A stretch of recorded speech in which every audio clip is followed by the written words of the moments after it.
are certain reasons for people to not want to live in this world. It is not because of traumatic mental experience from what they have gone through. It could be due to excruciating physical pain from their illness.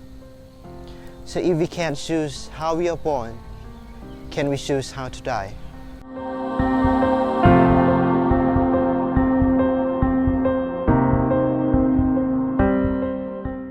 Hello everyone, my name is T, but you can call me Q.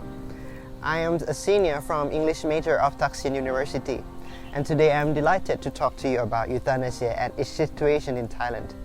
So without further ado, let me begin with its background first.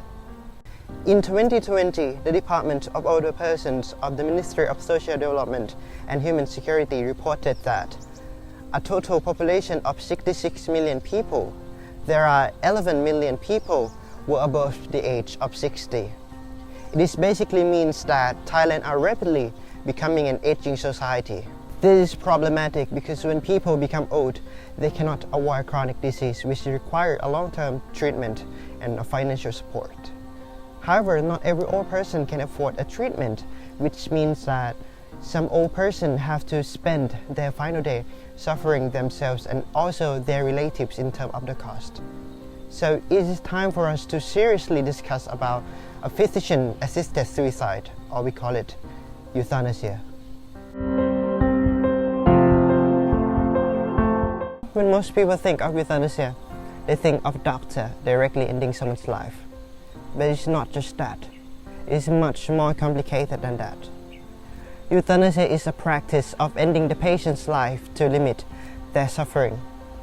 The patient in question would typically experiencing great pain and suffering from their illness. It is divided into two types.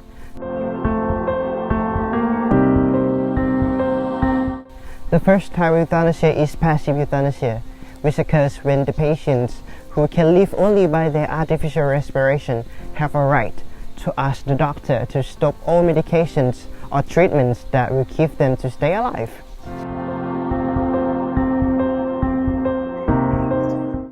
Another type of euthanasia is active euthanasia. It is when the doctor purposely induces a death with a lethal injection to a patient who is unrelievably suffering and has persistently requested the doctor to do so.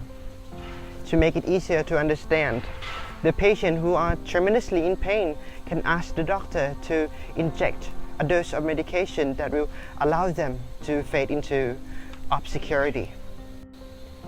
Active euthanasia is quite controversial and it is more likely to involve religious, moral, ethical, and compassionate arguments, as a doctor technically make someone dead in their profession.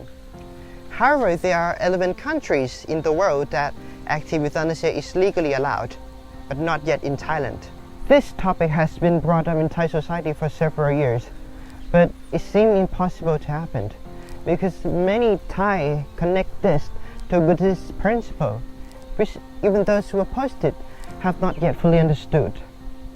They does not realize that sometimes death is actually what the patient needs. So, do you think Thailand is ready for active euthanasia? Before you answer this question, I suggest you to think as many aspects as you can. As a doctor, as a patient, and as a relative of the patient. I personally endorse active euthanasia law in Thailand. However, the requirements of the patients having normal and mindful state must be reached. The decision must be made by full consciousness of the patient themselves.